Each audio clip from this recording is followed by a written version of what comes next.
Hello and welcome. Tonight, former NBA President Olumide Akpata emerges flag bearer for the Labour Party in the September 2024 Edo State governorship election as other political parties race to beat INEC's deadline for the exercise. INEC publishes a comprehensive report on the 2023 general elections, blames hitches on the results viewing portal on what it describes as HTTP error due to a configuration bug. And family, friends, and top government officials pay their last respect to the former governor of Ondo State, Rotimi Akeredolu, at a funeral service at the St. Andrew's Cathedral Anglican Communion in Owo. On business news tonight, Central Bank of Nigeria directs Nigeria Customs Service to adopt a forex closing rate on date of importation form for effective duty assessment. On sports news tonight, the Super Falcons of Nigeria forced the indomitable Lionesses of Cameroon to a goalless draw in Douala in the first leg of their 2024 Olympic Games qualifier. And from Abuja, groups gave the NLC 24 hours to reverse its planned nationwide protest next week. Calls on the security agencies to arrest anyone who attempts to sabotage President Tinubu's government. And in international news from London, at least 4 people are dead and 14 injured after fire engulfed a high-rise apartment block in the Spanish city of Valencia.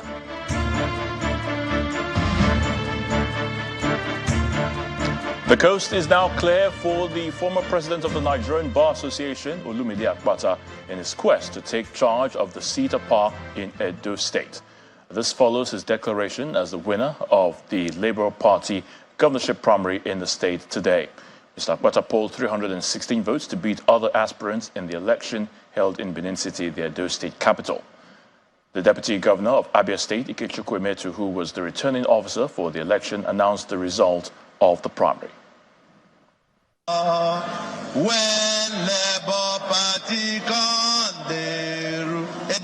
The Labour Party in Edo State convenes for its 2024 Edo governorship primary inside the Bishop Kelly Pastoral Center in Benin City, the state capital. 8 aspirants have made it to this final stage. Their fate will be decided by 510 accredited delegates from the 18 local government areas of the state. Labour Party, Papa, Mama, Peking. The chairman of the electoral committee is the deputy governor of Abia State, Ikechukwu.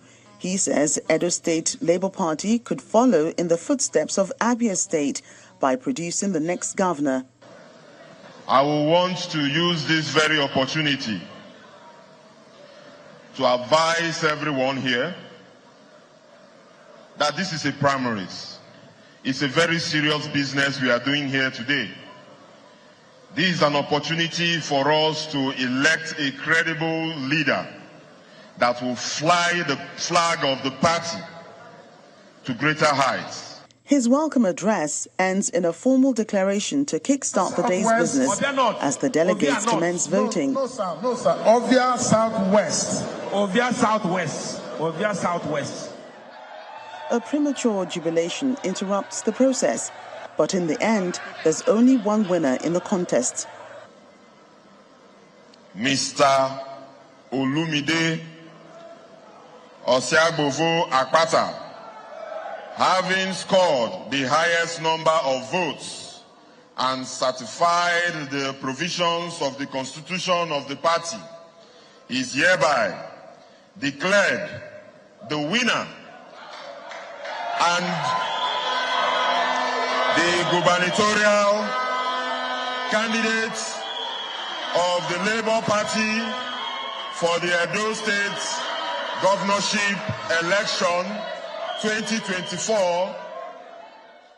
After clinching the governorship ticket, Olumide Akpata assures the Labour Party that he will be a team player. You have my assurance that I will carry everybody along. It is a huge task, a huge burden on my shoulders. I cannot bear alone. Because we must enter Osadebe Avenue. Not be so. Not be so. Who's your guy? The list of candidates in the forthcoming Edo governorship election continues to grow as the political parties conduct their primary election ahead of the Independent National Election Commission's deadline of February 24, 2024. Meanwhile, the All Progressives Congress, the APC, has declared Senator Monday Akeredolu as its governorship candidate for the Edo governorship election. Mr. Akeredolu polled a total of 12,433 votes to emerge winner of the fresh primary election held today, February the 23rd. Now, the APC National Working Committee, after receiving the report of the February 17th primary election, which purportedly produced 3 winners, had declared that the exercise inconclusive. Now, the governor of Cross River State and chairman of the party's governorship election committee, Mr. Basiutu, who was also the state chief returning officer, announced the outcome after receiving the results from the 18 local government returning officers.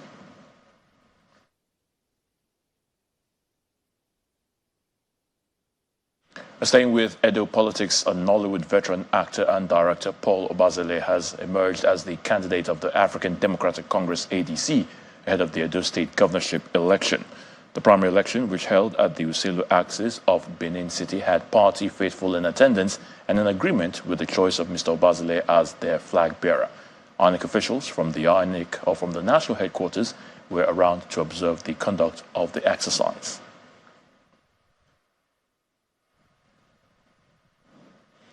Finally, the Independent National Electoral Commission, INEC, has opened up on why its viewing portal failed to function during the 2023 presidential election. INEC offered its explanation in its comprehensive report on the elections published today. Now, the 526-page report, among other issues, highlights the challenges INEC says it encountered with the technologies it introduced in the 2023 general elections, including the Bimodal Voter Accreditation System, BVAS, and the results viewing portal, IREV. According to the report, the Commission's server, which was designed to host electronically transmitted results from the polling units, returned an HTTP error message, which is an error message from a web server, indicating that something is wrong. Now, the report attributes the HTTP error message to a configuration bug, which made it impossible to upload results real-time during the presidential election. The IREV failure, among other issues, made opposition parties and some domestic as well as international election observers question the credibility of the polls. Away from the politics in Edo State, Nigeria's economic realities are harsh at this time, with elevated food inflation at 35.41% for January this year, 2024. A major contributor to overhead inflation, which has increased to 29.9%. With falling naira reducing the purchasing power of Nigerians, government continuously assures Nigerians that it is working to change the narrative. In an exclusive interview with Channels Television, the Minister of Finance and Coordinating Minister for the Economy, Mr. Wale Edun, highlights government's plans for the Nigerian economy. Macroeconomic measures as the reform measures, the corrective measures to put the economy on a straight path. Since becoming Nigeria's Minister of Finance and Coordinating Minister of the Economy in August 2023, Mr. Wale Edun has been busy working at correcting macroeconomic indices, which have captured the state of an economy which requires reforms, as well as working to boost productivity. In this special interview with Channels Television, the minister summarizes efforts of the federal government to right the wrongs and calm the nerves of Nigerians amidst high cost of living. And that is what Mr. President is speaking directly to through the intervention program of direct payments of 75,000 naira each over 3 months. That is 25,000 naira a month to 15 million households. And each household is about 5 people. So that effectively providing funding for 75 million people. Earlier, there was a release from the strategic drains. More recently, there was a 42,000 metric ton release from the strategic reserves, and with another 60,000 metric tons to come. This is all in a bid to make sure there's food in the marketplace, but more importantly, the emphasis now is on making sure food, the purchasing power to buy the foods is in the hands of the poor and the vulnerable in the society in particular. There is also an attempt to give artisans, traders, women, youth, nano businesses, as we will call them, to give them all a grant, a non-repayable grant of 50,000 naira under the same intervention program scheme of Mr. President. And in this particular case, there will be digital verification, just like with the direct payments, direct transfer procedure. For those who say that the present administration is to be blamed for the current economic hardship, the minister connects it to the build-up of liquidity in the last 8 years, which was without responding increase in productivity. Only about 5% of the population have bank accounts that have more than 500,000 in them. So the majority were left out for 8 years. They were on the sidelines, while a small minority enjoyed. That is the major correction being made by Mr. President now.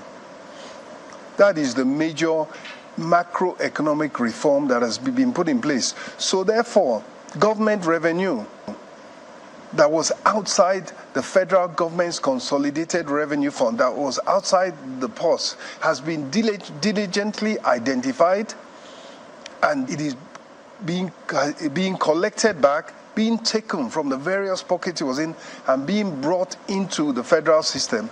And going forward, the federal government-owned enterprises have a much stricter regime of cost management, because the government is, through technology, taking its revenue immediately it is earned, rather than waiting for a government enterprise to now remit and comply with the rules. To sustain reforms which would reduce inflation, which currently stands at 29.9%, boost food supply, to crush inflation, which as at January was at 35.4%, boost the value of the naira, which has shed about 40% in 2024 alone, reduce the cost of governance, which some Nigerians have named as a source of leakage to the nation's revenue, there is the need to keep an eye on the nation's revenue and spending. In addition to a robust revenue system, we're starting from ensuring that oil revenue goes up.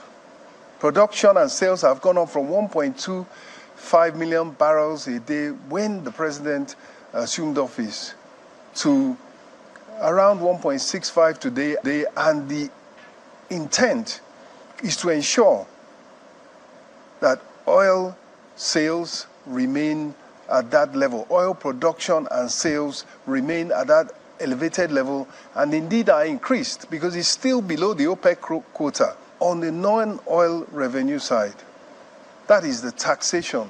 There's a commitment to have a 70% increase this very year in the amount of tax revenue collected, not by increasing taxes, but by rationalization, by improvement, by applying technology.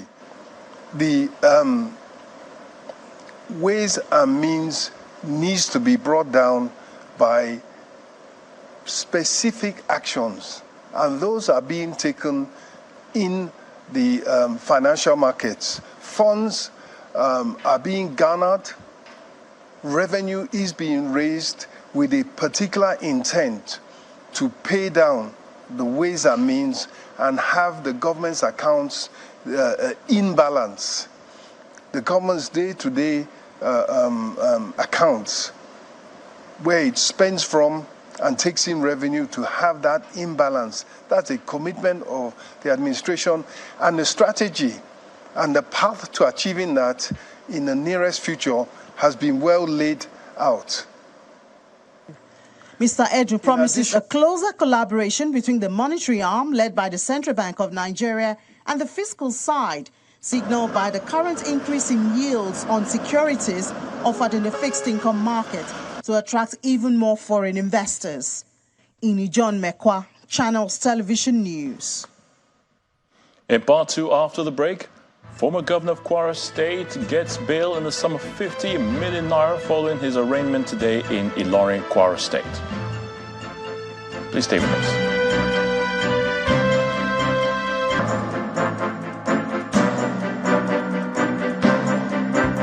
News at 10 coming to you live on Channels Television from Lagos. A reminder of our top stories. Former NBA President Olumide Akpata emerges flag bearer for the Labour Party in the September 2024 Edo State governorship election as other political parties race to beat INEC's deadline for the exercise. INEC publishes a comprehensive report on the 2023 general elections, blames hitches on the results viewing portal on what it describes as HTTP error due to a configuration bug. The Minister of Finance and Coordinating Minister for the Economy, Mr. Wale Edun, highlights government's plans in revamping the nation's economy in an exclusive interview with Channels Television. And family, friends and top government officials pay their last respect to the former governor of Ondo State, Rotimi Akeredolu, at the funeral service at the St. Andrew's Cathedral Anglican Communion in Owo.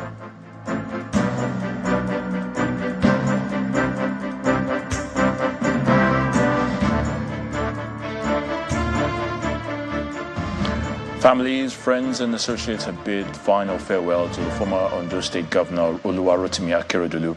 His wife, Betty Anyanwu Akeredolu, her children and other members of the family were joined by other Nigerians from all walks of life at the solemn service at the St. Andrew's Cathedral Anglican Communion in Owo of Ondo State.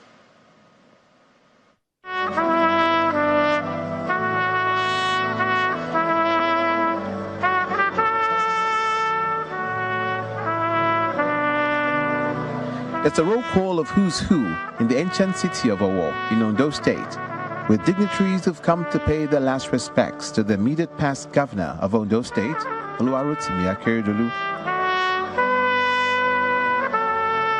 His wife, Betty Anyanwu Akeredolu, her children, and other members of the family are joined at the funeral service at the Cathedral Church of St. Andrew by the country's number 2 citizen, Kashim Shettima, Secretary to the Government of the Federation, George Akume, the State Governor, Lucky Aiyedatiwa, his counterparts from Ekiti, Lagos, Ogun, Oyo, Osun, Edo, Delta, Anambra, Enugu, Bayelsa, Kwara, and Benue State. The list also includes former governors, senators, members of the House of Representatives, chairman of the ruling party, Abdullahi Ganduje, amongst other notable Nigerians. It's a solemn service with every seat in the church filled. In his sermon, the Dean, Church of Nigeria Anglican Communion, the Most Reverend Blessing Aida, reminds all present about the significance of today's event. Don't forget that when we leave this world, we go with nothing. Revelation chapter 14 verse 13 says, the only thing we will be remembered for is our works, good or bad. And the word of God says in 1 Timothy chapter 6 verse 7, we brought nothing into this world, and it is certain we carry nothing out. Yet, many people get all wrapped up with positions and possessions. The Bishop of Owo Anglican Diocese, Right Reverend Stephen Fagbemi, on his part recounts some of the achievements of the late governor. Rotimi Akeredolu was not just a governor of this state. For us, he was our chancellor, the number 1 lay member of our diocese. And he served with us and served faithfully. And we discussed extensively during that time of the need for us to have a diagnostic center to serve the people of this community, because all that we had was just from the hospitals. And when I discussed this vision with him, he embraced it and said to me that it must not just be a diagnostic center, we must make it a medical and diagnostic center. But the diocesan board has now decided that as a way of honoring him, honoring his memory, to immortalize him in the diocese, that the entire project should now be named Chancellor Rotimi Akeredolu Anglican Medical and Diagnostic Center.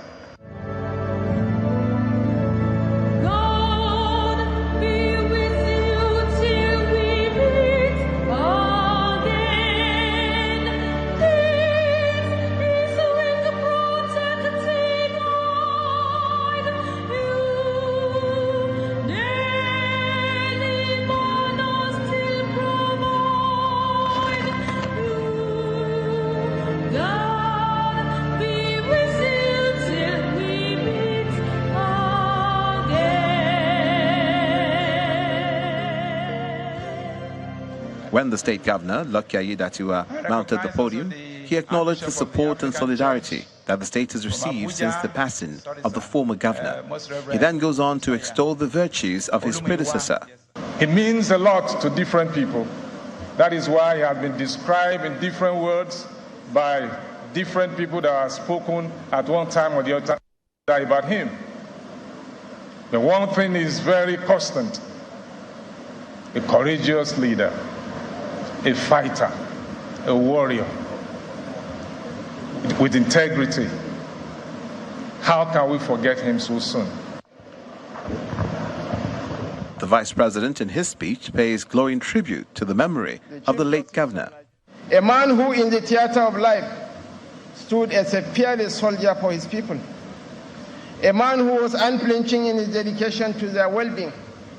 A man whose legacy is etched in the battles he fought on behalf of the people, leaving an indelible footprint on the sands of our shared history. Forged in the workshop of a noble profession, the legal profession, whose members he got to lead, and whose highest honor he was privileged to acquire. As we bid farewell to this unforgettable enigma once again, let us bow our heads in prayer. May God, in his infinite mercy, repose Rotimi Akeredolu's soul and bring solace to his loved ones. May the memories we hold dear be a source of comfort in these difficult times.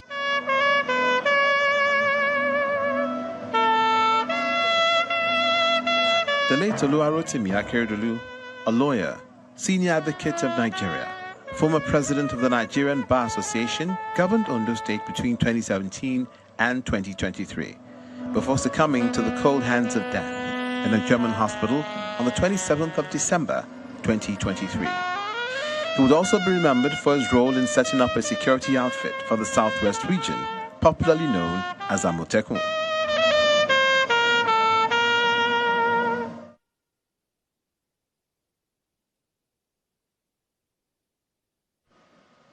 To legal matters, Justice Evelyn Anyadike of the Federal High Court Ilorin has granted former Kwara State Governor Abdul Fattah Ahmed bail in the sum of 50 million naira and 2 sureties with landed property in Ilorin.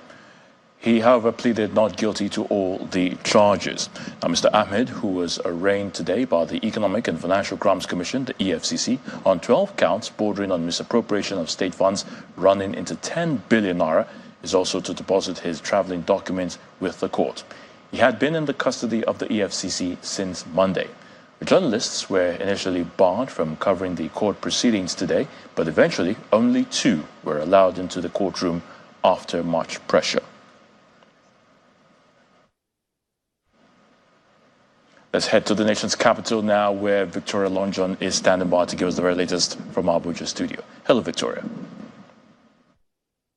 Hello, Ayo. Well, here in Abuja, reactions have trailed the planned nationwide protest by the Nigeria Labour Congress to register the workers' dissatisfaction against the rising cost of living. The latest of these reactions is a protest rally organized by a coalition of President Tinubu's support groups in Abuja, where they gave the NLC's leadership 24 hours to reverse their decision. They also want the security agencies to arrest anyone who tries to sabotage the government. The messages on the placards displayed by protesters say it all. The protesters here want the Nigeria Labour Congress, NLC, to shelve their planned nationwide protest. It's barely 4 days to February 27 and 28 when the NLC plans to mobilize workers from across the country to protest the rising cost of living. This group at the Unity Fountain in Abuja is a pro-government group that wants the Labour leaders to drop the planned nationwide protest and allow more time for the federal government to drive its economic policies. The Coalition of Nigerian Civil Society Forum therefore wishes to give the NLC and the TUC 24 hours to drop their idea of a warning strike and come to the round table where patriotic Nigerians and those concerned are doing everything humanly possible to make sure that they curb the hunger, stabilize our currency, and secure our people. We are not going to allow the NLC to plunge Nigeria into anarchy. Calling for a protest against an 8-month government is uncalled for. Everybody is beaten by this hunger. What we are saying is that what is happening is sabotage. And we already anticipated this sabotage because few Nigerians were benefiting immensely from this subsidy regime and the insecurity that is in this country. In a related development, another civil society group also calls on the NLC to cancel the planned protest. We do not expect the leadership of NLC to pretend not to be aware that warning strike won't provide any solution to our present predicaments, but rather satisfy only their ego and cash out from the sponsors and co-travelers. We demand the arrest and prosecution of anyone that comes to sabotage the system and make our situation worse. Apart from the external pressure, there's also an internal crack in the organized labor. A letter from the Trade Union Congress, TUC, is accusing the NLC leadership of unilaterally declaring the protest and undermining the TUC. The Minister of Labour later met with the leadership of the TUC and commends the Labour Centre for showing understanding with governments. To reassure you that President Bola Tinubu is more than committed. The Department of State Services had earlier urged the NLC to cancel the proposed protest over the high cost of living in the country. However, the Labour Centre points to the state of the economy as a reason to hold the protest. Now, still ahead on the news at 10, Central Bank of Nigeria directs customs to adopt forest closing rate on date of Form M for import duty assessment. That's some business news. Join us again.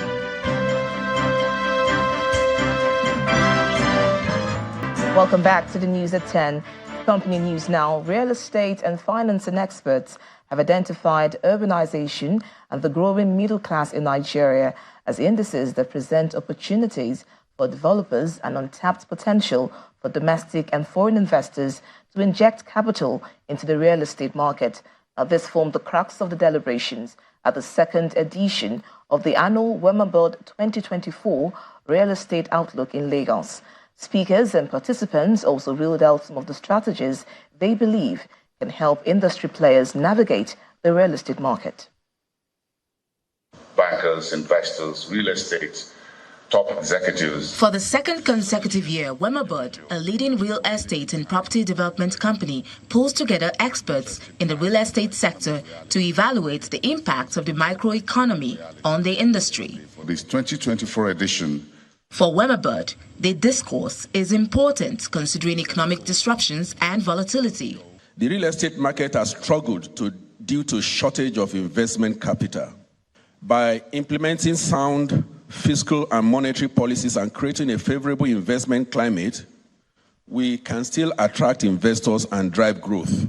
In his keynote address, Biodun Adedipe, renowned investment and financial consultant, provides in-depth understanding of the fluctuating economic conditions impacting the real estate market and how investors and industry players could take advantage of available opportunities. There are still some things we need to interrogate and change in our policy environment to make portfolio investments to come. And my recommendation is this, of course, the panelists will also deal with this issue, that we need to fix the exchange rate officially within a defined band. In terms of looking forward, you must interrogate your strategic plan, if you have one. Then relentlessly re-engineer your business processes and get involved with and strengthen sector advocacy. We call it very delicate balancing act. A panel of experts and guests, including the chairman of Odua Investment Company Limited, Bimbo Ashiru, and the chairman, Nigerians in Diaspora Commission, Abike Dabiri Erewa, who participated virtually, shared their views on issues presented and strategies to drive growth of the real estate. By investing in real estate in Nigeria, even as it is now, it's not charity. It's a good investment, and we keep encouraging them to do that. And on our part, what we're trying to do as a commission is also encourage them with mortgage. So we're working with the Federal Mortgage Bank of Nigeria to say, for the diaspora, you can get a 50 million mortgage loan. So you can, for instance, buy a Wemabot house. As we embark on this journey together, let us remember the importance of collaboration and knowledge sharing by fostering an environment of innovation and cooperation. We can collectively navigate the challenges ahead and unlock the full potential of real estate market. We also have to start thinking about projects. They may be huge, but we also have to start thinking about them is to take it in piecemeal. We have about 22 million housing deficit like that. But when you look at it critically, they are from the bottom down. And unless you change your laws, you change your ways, you change your innovation, that will remain the same for a long time to come. With so much said about the volatility and opportunities in the real estate sector, how is Wemabod ready to champion the cause of shaping these opinions into solutions? Wemabod is ready to champion that cause, including relating with state governments, federal government agencies, and coming out of this meeting, that will be our next steps, and it will be very fast. I'm sure through channels and some other media, government will also feel our pulse. We hear what we are saying, we hear our cry, that a disaster has to be declared in the housing sector. I had the representative of Knight Frank, the most consistent real estate services. One of the highlights of the event is the recognition and presentation of awards to some organizations who have made significant impact and contribution to the growth of the real estate industry. Okay, that's the entire... In more company news, the Federal Mortgage Bank of Nigeria is partnering Shelter Afrique Development Bank to revive about 46 abandoned housing projects in the 36 states of the Federation. The managing director of the FMBN, Mr. Shehu Osidi, said this while hosting the management of Shelter Afrique Development Bank, who paid him a courtesy visit in Abuja. The Federal Mortgage Bank of Nigeria is one of the country's leading mortgage financing agencies, set up to meet the needs of Nigerians for easy access to mortgages and explore capital markets for housing financing.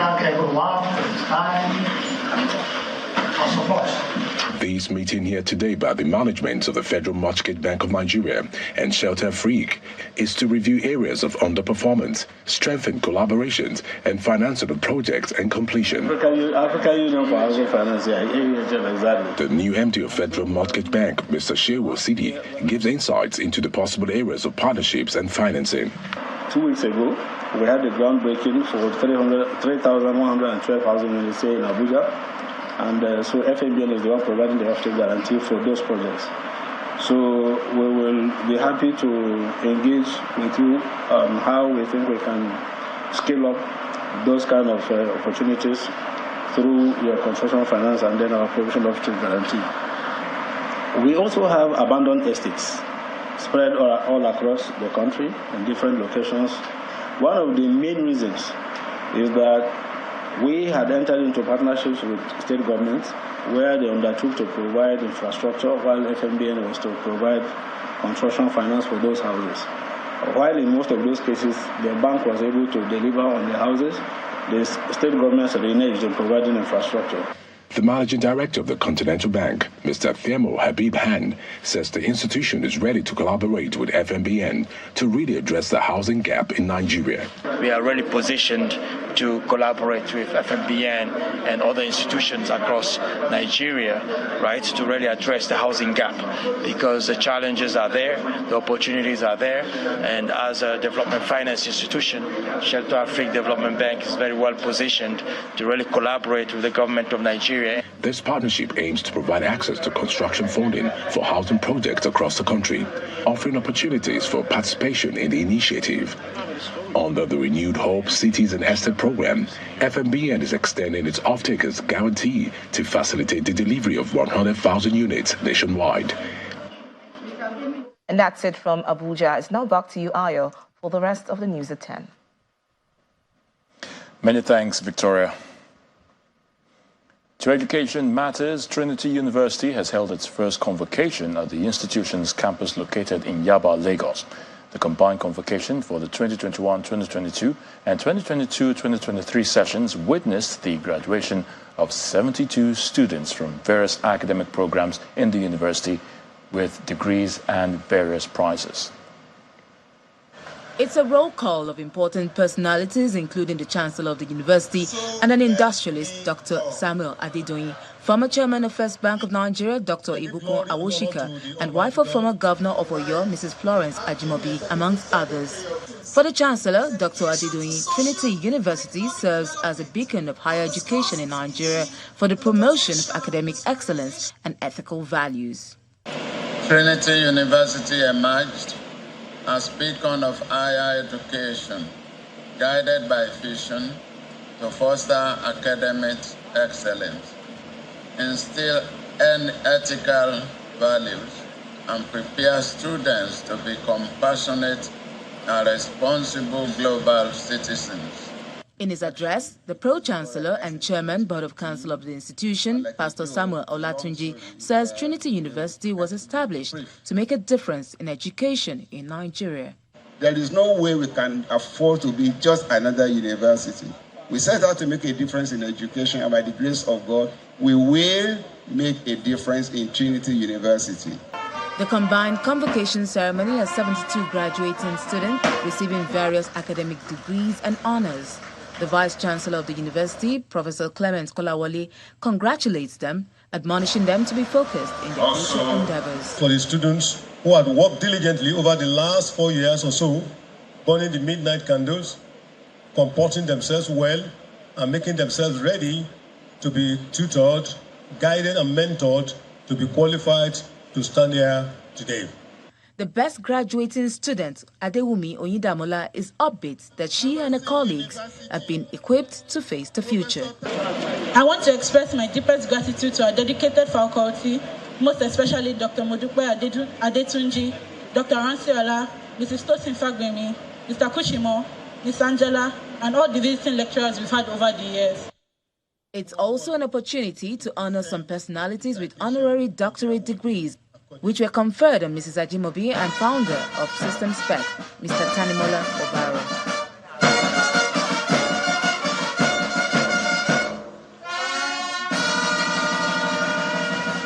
With the successful hosting of this combined convocation ceremony, the management of Trinity Universities says the institution is now well positioned to aim for greater accomplishments in the future. It's now time for some business news with Joker Rogers.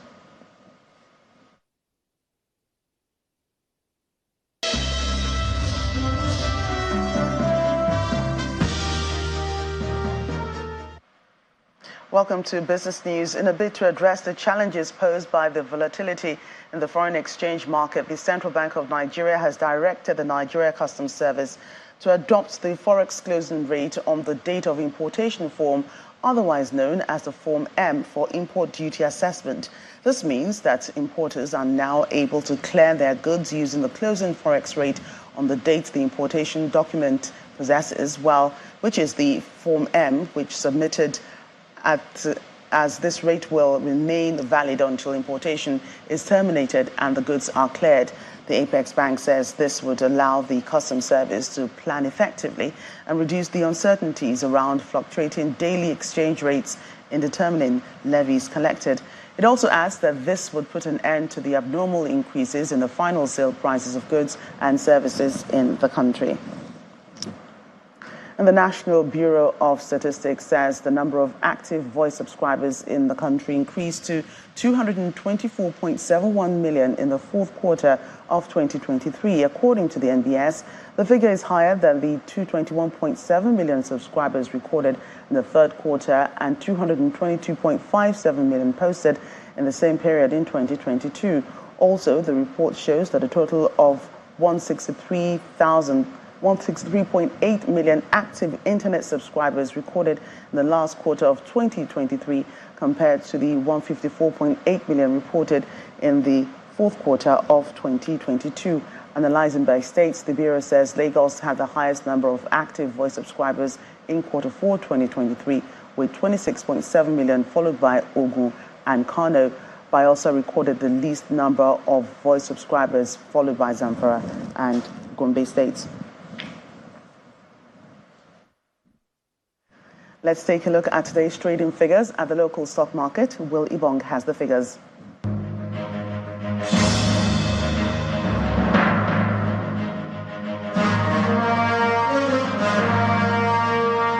Thanks, Joke, and welcome to the Stock Market Report. Today was the final trading day for investors at the NGX, and the market decided to close with a bang, 0.84% up. That's for the all-share index, and we'll see that upward movement for the index back to 102,000 level, and Boa Foods made this all happen. The market giant share price gained 22 naira 40 kobo to close at 379 naira 90 kobo. And for sure, the consumer goods counter benefited from this uptick. It's up above 4% today, 4.05% to be precise, and investors also took advantage of the low prices in PZ Cottons. Remember, it dived south yesterday, but we see that stock gaining on investors bargain hunting today. It's been a bloodbath for companies in the consumer goods sector, especially multinationals operating in Nigeria. They've been hit hard by the free fall of the naira, and shareholders' funds taking a record hit as foreign exchange losses pile up. But I can tell you the market has a way of turning things around. Let's keep our fingers crossed, and I wish you a bullish weekend to all investors and traders. Willie Bung, signing out.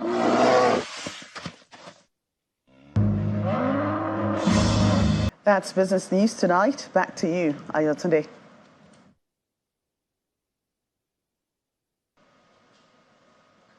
Thank you so much, Joke. Forensic authorities and firefighters in Spain have recovered 10 bodies from the ruins of a 14-floor apartment complex ravaged by fire in Campania neighborhood in Valencia on Thursday. 3 days of mourning have already been declared in honor of the victims. Here's Simon Puser with other international news in Around the World in 5.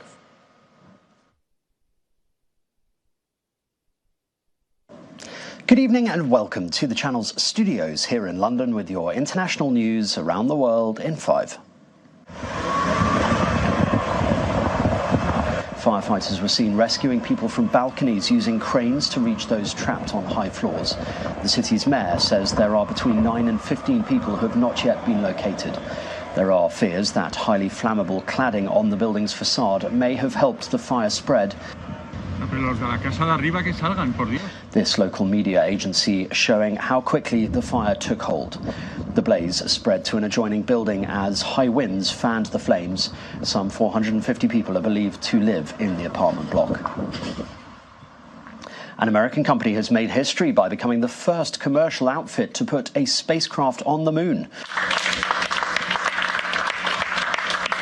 Houston-based Intuitive Machines landed its Odysseus robot near the lunar South Pole. And we are transmitting, and welcome to the moon. It took some minutes for controllers to establish that the craft was down, but eventually a signal was received. Houston, Odysseus has found his new home. Staff at the company cheered and clapped at the news. Intuitive Machines has broken the United States' half-a-century absence from the moon's surface. Alexei Navalny's mother has said she has been shown his body, but that the Russian authorities are pressurizing her to allow a secret burial. They started threatening me, looking into my eyes. They say if I do not agree to a secret funeral, they will do something to my son's body. In a video address, Lyudmila Navalnaya said she had been brought to a morgue where she signed a death certificate. She had previously been denied access to her son's body. In the address, Lyudmila said she was being threatened by the authorities. Kenyans have gathered for the funeral of the marathon world record holder Kelvin Kiptum. They shall be tempted, yes. Numerous top dignitaries are among those attending, including President William Ruto and Sebastian Coe, the president of World Athletics. Earlier, hundreds of people followed the procession in Kenya's Eldoret. Kelvin Kiptum died earlier this month when his car crashed into a tree. I had a lot of hope in his athletics. I had a lot of trust. I had a lot of everything. The whole family were relying on Kiptum. And now there's a big problem. We don't know how that cup will be filled. I can describe Kiptum as a great man, an argon, somebody who you rely on. I still feel my heart is still so heavy. The whole family is in a critical, sad moment. The UK is signing a deal with the EU's border agency to work more closely together to stop small boats crossing the English Channel. The agreement with Frontex is intended to lead to more sharing of information and expertise.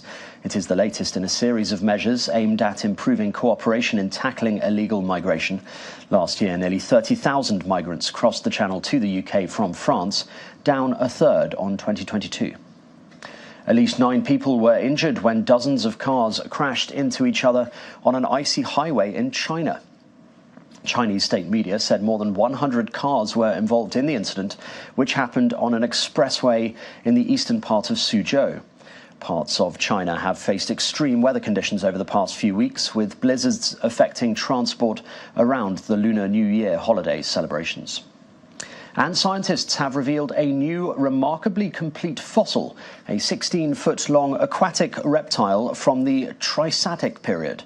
The creature dates back 240 million years and has been dubbed a dragon because of its extremely long neck.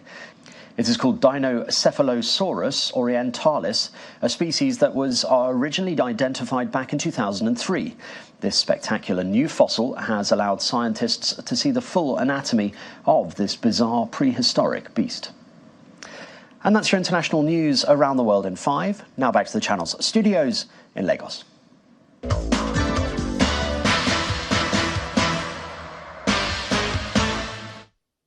Welcome to Sports News.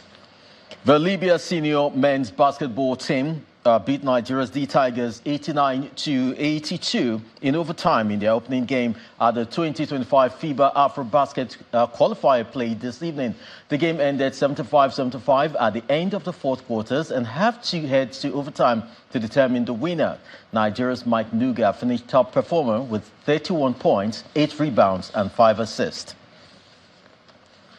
Nine-time African champions, the Super Falcons of Nigeria, this evening forced the indomitable Lionesses of Cameroon to a goalless draw in Douala in the first leg of their 2024 Olympic Games qualifier.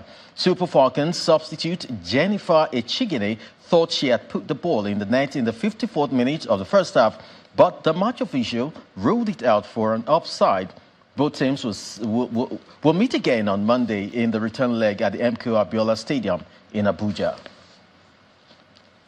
And, of course, Arsenal boss Mike Arteta has urged the fans to produce full energy as they chase a 6th straight Premier League win against Newcastle United at the Emirates Stadium on Saturday.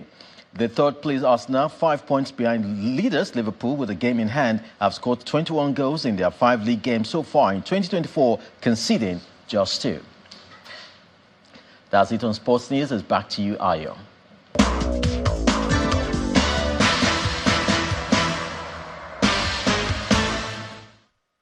Many thanks, Chris. And the main news again. Former NBA President Olumide Akpata today emerged flag bearer for the Labour Party in the September 2024 Edo State governorship election. This came as other political parties raced to beat INEC's deadline for the exercise.